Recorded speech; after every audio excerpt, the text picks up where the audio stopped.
അസ്സലാമു അലൈക്കും വറഹ്മത്തുള്ളാഹി തആല വബറകാതുഹു. ഇന്ന് നമുക്ക് നോക്കാനുള്ളത് 22-ാം യൂണിറ്റിലെ അവസാന ഭാഗമാണ്. ഇവിടെ അബ്ദുൽ ഹമീദ് ജൗദത്തു സഹാർ എന്ന സാഹിത്യകാരനെ കുറിച്ചാണ് നമുക്ക് നോക്കാനുള്ളത്. അദ്ദേഹം വളരെയധികം അറിയപ്പെട്ട ഒരു സാഹിത്യകാരനും നോവലിസ്റ്റും ഷോർട്ട് സ്റ്റോറി റൈറ്ററും അതേപോലെ തന്നെ തിരക്കഥാകൃത്തുമായിരുന്നു. 1913 കൈറോയിലെ ഒരു കച്ചവട കുടുംബത്തിലായിരുന്നു അദ്ദേഹം ജനിച്ചിരുന്നത്. അദ്ദേഹം മദ്രസത്തു ഫുആദുൽ അവ്വൽ സാനവിയ ബിൽ അബ്ബാസിയ, ആ ഒരു മദ്രസയിൽ നിന്ന് ഷഹാദു സാനവിയ ഒരു സെക്കൻഡറി സർട്ടിഫിക്കറ്റ് അദ്ദേഹത്തിന് 1930 ലഭിക്കുകയുണ്ടായി. പിന്നീട് 1937 അദ്ദേഹം മദ്രസത്തു തിജാറത്തിൽ വല്ലിയ ആ ഒരു കോളേജിൽ നിന്ന് അദ്ദേഹം BA നേടുകയും ചെയ്തു. പിന്നീട് അവിടെ നിന്ന് പുറത്തിറങ്ങിയതിനു ശേഷം അദ്ദേഹം ഒരുപാട് ജോലികൾ ചെയ്യുന്നുണ്ട്. അവസാനം 1966 മുഅസ്സസ സിനിമ ഇൻസ്റ്റിറ്റ്യൂഷൻ്റെ പ്രസിഡൻ്റായിട്ട് അദ്ദേഹം നിയമിക്കപ്പെടുകയും ചെയ്തു. പിന്നീട് 1974 ജനുവരിയിൽ അദ്ദേഹം മരിക്കുന്നത് വരെ ആ ഒരു സ്ഥാനത്ത് അദ്ദേഹം തുടരുന്നുണ്ട്. അദ്ദേഹം ഈ യൂണിവേഴ്സിറ്റിയിൽ നിന്ന് പഠിച്ചിറങ്ങിയ സമയത്തൊക്കെ എക്കണോമിക്സിലും അതുപോലെ തന്നെ കൊമേഴ്സിലൊക്കെ സ്പെഷ്യലൈസ്ഡ് ചെയ്ത ആ ഒരു രീതിയിലായിരുന്നു അദ്ദേഹം അറിയപ്പെട്ടിരുന്നെങ്കിലും അദ്ദേഹത്തിന് എഴുത്തുകളിലും അതേപോലെ തന്നെ സാഹിത്യത്തിലും വളരെയധികം ഇഷ്ടമുള്ള ഒരാളായിരുന്നു. അദ്ദേഹത്തിൻ്റെ സെക്കൻഡറി പഠനകാലത്ത് തന്നെ അദ്ദേഹം ഇത്തരത്തിലുള്ള ഒരുപാട് സാഹിത്യ പുസ്തകങ്ങളും അതേപോലെ തന്നെ സീറകളൊക്കെ വായിക്കുമായിരുന്നു. അദ്ദേഹം ഇബ്നു ഹിഷാമിൻ്റെ സീറത്തു നബവിയും അതേപോലെ തന്നെ മൻഫലിയത്തിയുടെ മാജിദ് വലീനൊക്കെ ആ സമയത്ത് വായിച്ചിട്ടുണ്ട്. അദ്ദേഹം പിന്നീട് ഇംഗ്ലീഷ് അതേപോലെ തന്നെ ഫ്രഞ്ച് സാഹിത്യങ്ങൾ അറിയാനും പഠിക്കാനും തുടങ്ങി. അതോടുകൂടി അദ്ദേഹത്തിൻ്റെ ചിന്തകളും അദ്ദേഹത്തിൻ്റെ സംസ്കാരങ്ങളും വ്യത്യാസപ്പെടാൻ തുടങ്ങി.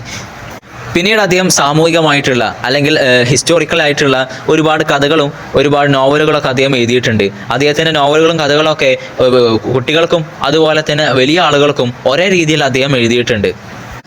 അവസാന പാരഗ്രാഫിൽ പറയുന്നത് അബ്ദുൽ ഹമീദ് എന്നവർ ഈ അറബി ഫന്നിൻ്റെ നായകന്മാരിൽപ്പെട്ട ഒരു നായകൻ തന്നെയാണ്. അദ്ദേഹം ഈ റിവായത്തുൽ അറബിക് നോവലിൻ്റെ നിയമങ്ങളെ ഉറപ്പിച്ചു നിർത്തുന്നതിൽ അദ്ദേഹം വലിയ ഒരു പങ്ക് തന്നെ വഹിച്ചിട്ടുണ്ട്. നജീബ് മഹ്ഫൂദിനെ പോലെ യൂസുഫ് സബായെ പോലെയുള്ള ആളുകളോട് കൂടെ അദ്ദേഹം ഇതിനു വേണ്ടിയിട്ട് ഒരുപാട് പ്രയത്നിച്ചിട്ടുണ്ട്. അതേപോലെ തന്നെ ഈ സമൂഹത്തിൽ ഈ അറബിക് നോവലിൻ്റെ ഒരു കെട്ടിടം തന്നെ അദ്ദേഹം പണിത് വെച്ചിട്ടുണ്ട്. അദ്ദേഹത്തിൻ്റെ കഥകളിലും അതേപോലെ തന്നെ നോവലുകളൊക്കെ അദ്ദേഹം ചർച്ചാ വിഷയമായിട്ട് എടുത്തിരുന്നത് ഈ സാമൂഹികമായിട്ട് സാംസ്കാരികമായിട്ടുള്ള അല്ലെങ്കിൽ മതകീയമായിട്ടുള്ള പ്രശ്നങ്ങളെ കുറിച്ചായിരുന്നു. അദ്ദേഹം ഇതിനുകൊണ്ടൊക്കെ ലക്ഷ്യം വെച്ചിരുന്നത് ഈ സമൂഹത്തെ നന്നാക്കുക എന്നായിരുന്നു അദ്ദേഹത്തിൻ്റെ ലക്ഷ്യം. പിന്നീട് അദ്ദേഹത്തിൻ്റെ പ്രധാനമായിട്ടുള്ള കുറച്ച് കൃതികൾ കൂടെ ഇവിടെ നൽകിയിട്ടുണ്ട്. നമുക്ക് കാബിലത്തു സമാൻ, അഷാരിയുൽ ജദീദ്, അന്നഖാബുൽ അസ്റഖ്, ജസറുൽ ഷൈത്താൻ, ഉമ്മുൽ അറൂസ എന്ന് പറയുന്ന കുറച്ച് കൃതികളും ഇവിടെ നൽകിയിട്ടുണ്ട്. നമുക്ക് പ്രധാനമായിട്ടുള്ള 1-2 ഓർത്തു വെക്കാം. കാബിലത്തു സമാൻ, ഷാരിയുൽ ജദീദ് പോലെയുള്ള 1-2 ഓർത്തു വെച്ചാൽ മതിയാകും. പിന്നെ ഈ ഭാഗത്തു നിന്നൊക്കെ എസ്സേ ക്വസ്റ്റ്യൻസാണ് കാര്യമായിട്ട് വരാറുള്ളത്. അപ്പോൾ അതുകൊണ്ട് തന്നെ നമുക്ക് ചെറിയൊരു ധാരണ ഉണ്ടായി കഴിഞ്ഞാൽ അതിനെന്താണ് എസ്സേക്ക് എഴുതാൻ പറ്റുന്ന രീതിയിലൊരു ധാരണ ഉണ്ടാക്കി വെച്ചാൽ മതിയാവുന്നതാണ്. അല്ലാതെ കുറേ കാണാതെ പഠിക്കേണ്ട ആവശ്യമൊന്നും ഉണ്ടാവുന്നില്ല. ഇനി പഠിക്കാൻ സമയമുണ്ടെങ്കിൽ പഠിക്കാം, അത് വേറെ വിഷയം. പഠിക്കാൻ സമയമില്ലാത്ത ആളുകൾ ഇതിനെക്കുറിച്ചൊരു ചെറിയൊരു ധാരണ ഇതൊന്ന് കേട്ട് കഴിഞ്ഞാൽ ഒരു ചെറിയ ധാരണ കിട്ടും. ആ ഒരു ധാരണ ഉണ്ടായാൽ മതിയാവും. കാരണം ചിലപ്പോൾ എന്തായിരിക്കും സ്പെസിഫിക് ആയിട്ടുള്ള ക്വസ്റ്റ്യനുകൾ വരും, അല്ലെങ്കിൽ ചില സമയത്തൊക്കെ മുഴുവൻ എന്താണ് നോവലിനെ കുറിച്ചാണ്ട് എഴുതാനാണ് വരിക. ആ സമയത്ത് നമുക്കിതൊക്കെ ഉൾപ്പെടുത്തിയാണ്ട് എഴുതാനും കഴിയും. ഇനി അതല്ല ഈ പാഠത്തിൽ നിന്ന് തന്നെ ചോദ്യം ചിലപ്പോൾ വന്നേക്കാം. ചിലപ്പോൾ ഇവിടെ പറഞ്ഞിട്ടുള്ള ഏതെങ്കിലും ഒരു കവിയെക്കുറിച്ച് എഴുതാനും ചിലപ്പോൾ വന്നേക്കാം. അങ്ങനെയൊക്കെയുള്ള ക്വസ്റ്റ്യൻസാണ് വരാറുള്ളത്. പിന്നീട് ഇവിടെ അദ്ദേഹത്തിൻ്റെ അഷാരിയുൽ ജദീദ് എന്ന് പറയുന്ന ആ ഒരു കൃതിയിൽ നിന്നുള്ള കുറച്ച് ഭാഗം കൂടെ നൽകിയിട്ടുണ്ട്. അതുകൂടെ നമുക്ക് നോക്കാം. അഷാരിയുൽ ജദീദ് ആദ്യ പാരഗ്രാഫിൽ പറയുന്നത്, ജലാൽ ഒരു ലോ കോളേജിൽ നിന്ന് ഗ്രാജുവേറ്റഡ് ആയിട്ട് ഇറങ്ങുന്നു.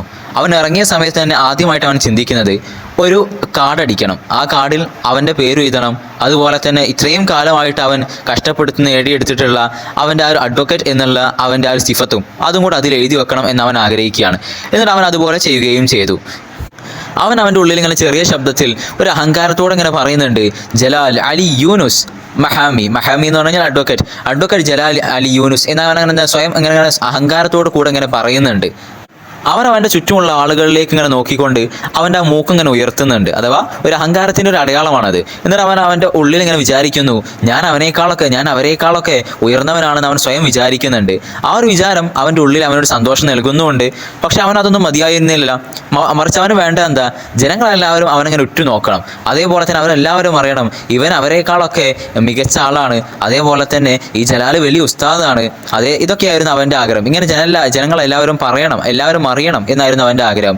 അതേപോലെ തന്നെ അവൻ്റെ മനസ്സിൽ അവൻ ആഗ്രഹിക്കാറുണ്ട് അവൻ്റെ ഈ ആഗ്രഹം എല്ലാവരും അവനെ ബഹുമാനിക്കുക എന്നുള്ള അവൻ്റെ ആഗ്രഹം ഒരു കണ്ണ് പൂട്ടി തുറക്കുന്ന ആ ഒരു സമയത്തിൽ അത്രയും വേഗത്തിൽ എന്താവണം ഉണ്ടായി തീരണം എന്ന് അവൻ്റെ ഈ ആഗ്രഹം നടപ്പിലാവണം എന്ന് അവൻ്റെ മനസ്സിലൊരു ആഗ്രഹവുമുണ്ട്.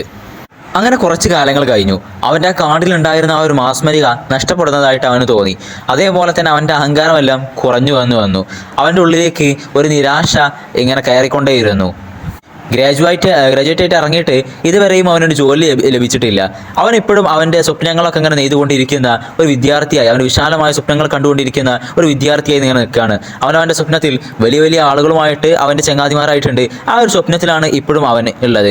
അതേപോലെ തന്നെ അവൻ എന്താണ്, ഒരുപാട് ഗവൺമെൻറ് ഡിപ്പാർട്ട്മെൻറ്റുകളൊക്കെ ഇങ്ങനെ കയറി ഇറങ്ങുന്നുണ്ട്. അവിടേക്ക് എന്തെങ്കിലും ഇതേപോലുള്ള ഒരു ഗവൺമെൻറ് കോളേജ്, ഒരു ലോ കോളേജിൽ നിന്ന് പഠിച്ചിറങ്ങിയിട്ട് ഒരാൾക്ക് എന്തെങ്കിലും ജോലികളുണ്ടോ എന്ന് തിരഞ്ഞുകൊണ്ട് അവൻ എല്ലാ ദിവസവും ഇങ്ങനെ ഗവൺമെൻറ് ഡിപ്പാർട്ട്മെൻറ്റുകൾ ഇങ്ങനെ കയറി ഇറങ്ങിക്കൊണ്ടിരിക്കുകയാണ്. അവൻ്റെ വീട്ടിലേക്ക് ഒരു ദിവസം ഇങ്ങനെ മടങ്ങുക. അവൻ്റെ വിയർപ്പൊക്കെ നന്നായിട്ട് ഒലിക്കുന്നുണ്ട്.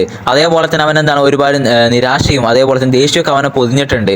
അവൻ്റെ പകലുകൾ ഇത്തരത്തിൽ ഓരോ ഡിപ്പാർട്ട്മെൻറ്റുകൾ കയറി ഇറങ്ങിക്കൊണ്ട് അവൻ്റെ പകലുകളൊക്കെ ഇങ്ങനെ തീരുകയാണ്. അവൻ ഓരോ ഈ ജോലി കിട്ടുമോ ആ ജോലി കിട്ടുമോ അങ്ങനെ ചോദിക്കുന്നുണ്ട്. പക്ഷേ പ്രതീക്ഷയുടെ ഒരു തിരുനാളം പോലും അവന് വെളിവാവുന്നില്ല. എങ്ങനെയാണ് അവൻ്റെ മുമ്പിൽ ഇങ്ങനെയുള്ള വാതിലുകളൊക്കെ തുറക്കപ്പെടുക? അവൻ ഒറ്റയ്ക്ക് പോയി ചോദിക്കുകയല്ലേ ചെയ്യുന്നത്. ഒരു മന്ത്രി അവന് വേണ്ടിയിട്ട് ശുപാർശ ചെയ്യുന്നില്ല, അല്ലെങ്കിൽ ഒരു വലിയ ഉദ്യോഗസ്ഥനോ അല്ലെങ്കിൽ ഒരു പദവിയുള്ള ഒരാളോ അവന് വേണ്ടി ശുപാർശ ചെയ്യുന്നില്ല. ഇവന് കയറി ചെന്ന് പോയാണ്ട് ചോദിച്ചു കഴിഞ്ഞാൽ ആരാണ് അവന് ജോലി കൊടുക്കുക, പ്രത്യേകിച്ച് ഗവൺമെൻറ് ജോലികളൊക്കെ. അപ്പോൾ അതാണ് പറയാനുള്ളത്. പിന്നീട് അടുത്ത പാരഗ്രാഫിൽ പറയുന്നത്, ഈ ഒരു സമയം സക്കരിയ നമ്മുടെ ഈ ജലാലിൻ്റെ മുഖത്തേക്ക് ഇങ്ങനെ നോക്കി. ജലാലിൻ്റെ ഉള്ളിലുള്ള ദുഃഖം സക്കരിയക്ക് മനസ്സിലായി. കാരണം ഈ ജലാലിൻ്റെ ഉള്ളിലുള്ള ഹൃദയം ഇങ്ങനെ വലിയുന്നുണ്ട്. അവൻ ഓരോ റൗണ്ട് ഇങ്ങനെ പോകുമ്പോഴും അവൻ്റെ ഉള്ളിൽ ഇങ്ങനെ വലിയുന്നുണ്ട്. അവനോട് കൂടെ അവൻ്റെ പരാജയമുണ്ട്. അതേപോലെ തന്നെ ആ ഒരു നിരാശ എന്നുള്ള അവൻ്റെ വസ്ത്രമായതുപോലെയുണ്ട്. അപ്പോൾ ഈ ജലാലിനോട് ഒരു ഉപദേശിക്കുന്ന രീതിയിൽ നമ്മുടെ സക്കരിയ പറഞ്ഞു, നീ എന്തിനാണ് ഇത്ര വലിയ ജോലികളൊക്കെ ആദ്യം തന്നെ നോക്കുന്നത്? നിനക്ക് ആദ്യം ഒരു ചെറിയ ജോലി നോക്കിക്കൂടെ? പിന്നീട് ഘട്ടം ഘട്ടമായിട്ട് നീ ഉദ്ദേശിക്കുന്ന ആ ഒരു വലിയ ജോലിയിലേക്ക് നിനക്കെത്താലോ. കാരണം ഇപ്പോഴുള്ള വലിയ അഡ്വക്കേറ്റുമാർ, അവരൊക്കെ എന്താണ്, ചെറിയ ചെറിയ സ്റ്റെപ്പുകളിൽ തുടങ്ങിയിട്ടുള്ളതാണ്. ഇപ്പോൾ വലിയ വലിയ പ്രോസിക്യൂഷന്മാരും ജഡ്ജിമാരൊക്കെ അവർക്ക് ചെറിയ ചെറിയ സ്റ്റെപ്പുകൾ തുടങ്ങിയിട്ടുള്ളതാണ്. ആ ഒരു സമയത്ത് നമ്മുടെ ജലാൽ പെട്ടെന്ന് എഴുന്നേറ്റു. എന്നിട്ട് അവന് തോന്നി ഇവൻ്റെ ഉപദേശം ഈ ജലാലിൻ്റെ ആ ഒരു അഹങ്കാരത്തെ, അവൻ്റെ അഭിമാനത്തെ ചോദ്യം ചെയ്യലാണെന്നുള്ള രീതിയിലാണ് ജലാൽ അതിനെ ഏറ്റെടുത്തിട്ടുള്ളത്. ജലാൽ ആ ഒരു അഹങ്കാരത്തോടു കൂടെ പറഞ്ഞു, ഞാൻ പെർഫെക്റ്റ് ആണല്ലോ, ഇനി എന്നെ പെർഫെക്റ്റ് ആക്കി എടുക്കേണ്ട ആവശ്യമുണ്ടോ? അതേപോലെ തന്നെ അവൻ വിശ്വസിക്കുന്നുണ്ട് അവൻ ഏത് വലിയ ടാസ്ക് തന്നാലും അതിനൊക്കെ കഴിവുള്ള ആളാണ്. എന്നിട്ട് ആ ഒരു വാശിയോടുകൂടി നമ്മുടെ ജലാൽ സക്കരിയോട് പറഞ്ഞു, ഞാൻ ഈ ഒരു പബ്ലിക് നിയാബത്ത് അഥവാ ഒരു പബ്ലിക് പ്രോസിക്യൂഷൻ അതിൻ്റെ താഴെയുള്ള ഒരു ജോലി ഞാൻ ഏറ്റെടുക്കൂല. ആ ഒരു രീതിയിൽ എന്താണ് ജലാൽ എന്താണ് ഞാൻ വലിയ സംഭവമാണെന്നുള്ള രീതിയിൽ തന്നെയാണ് ഇപ്പോഴും വിശ്വസിച്ചുകൊണ്ടിരിക്കുന്നത്. സക്കരിയ അവൻ്റെ വിശാലമായിട്ടുള്ള രണ്ട് കണ്ണുകൾ കൊണ്ടും ജലാലിനെ നോക്കി. അവനിങ്ങനെ തർക്കിക്കാൻ തോന്നുന്നുണ്ട്, പക്ഷേ അവൻ എന്ത് ചെയ്തിട്ടില്ല, തർക്കിച്ചിട്ടില്ല. മറിച്ച് അവൻ മിണ്ടാതിരിക്കൽ, നിശബ്ദതയെ തിരഞ്ഞെടുക്കുകയും ചെയ്തു. പിന്നീട് ഇവിടെ അവസാനത്തിൽ ഒരു ഖുലാസ കൊടുത്തിട്ടുണ്ട്. നമ്മൾ ഇതുവരെ പഠിച്ച കാര്യങ്ങൾ തന്നെയാണ് അതിൽ പറഞ്ഞിട്ടുള്ളത്. എക്സ്ട്രാ പോയിന്റുകളൊന്നും അതിലില്ല. ആദ്യകാലത്ത് നോവൽ ഒരു മലാഹിമ പോലെയുള്ള രൂപത്തിലായിരുന്നു. പിന്നീട് അത് വികസിച്ചു, അതിൻ്റെ കാര്യങ്ങളൊക്കെ പറയുന്നു. പിന്നീട് ആദ്യ നോവൽ സൈനബാണ്. ആ ഒരു കാര്യങ്ങളൊക്കെ തന്നെയാണ് ഇതിൽ വീണ്ടും ആവർത്തിക്കുന്നത്. അതുകൊണ്ട് നമുക്ക് സ്കിപ്പ് ചെയ്യാം. പിന്നീട് ഇവിടെ ക്വസ്റ്റ്യൻ ആൻസർ കുറച്ച് ക്വസ്റ്റ്യൻ കൊടുത്തിട്ടുണ്ട്. ഇതേ ക്വസ്റ്റ്യൻ പരീക്ഷയ്ക്ക് വരണം എന്നില്ല, കാരണം വ്യത്യാസമായിട്ടുള്ള ക്വസ്റ്റ്യനാണ് വരാനുള്ളത്. പിന്നെ നമുക്ക് നോക്കേണ്ടതിൽ പ്രധാനമായിട്ടും നോക്കേണ്ടത് ഒന്നെന്ന് പറഞ്ഞു കഴിഞ്ഞാൽ എന്താണ് നോവൽ എന്ന് പറഞ്ഞു കഴിഞ്ഞാൽ ആ നോവലുമായിട്ടുള്ള ഒരു എസ്സേ വന്നു കഴിഞ്ഞാൽ എഴുതാനുള്ളത്. അതേപോലെ തന്നെ ഇതിൽ ഓരോ ആളുകളെക്കുറിച്ചും എസ്സേ എഴുതാനുള്ള കുറച്ച് പോയിന്റുകൾ. ഈ ഓരോ ആളുകളെ കുറിച്ച് പഠിക്കുന്നത് നോവലിനെ കുറിച്ച് എഴുതാൻ വന്നു കഴിഞ്ഞാൽ അത് നമുക്ക് എല്ലാവരെയും കുറിച്ച് എഴുതാൻ പറ്റുന്നതാണ്. ഇപ്പോൾ നോവലിനെ കുറിച്ച് എഴുതാൻ പറഞ്ഞു കഴിഞ്ഞാൽ നമുക്ക് ബാക്കിയുള്ള ഈ നമ്മൾ പറഞ്ഞിട്ടുള്ള 5 ആൾക്കാരെ കുറിച്ച് നമുക്ക് എഴുതാൻ പറ്റും.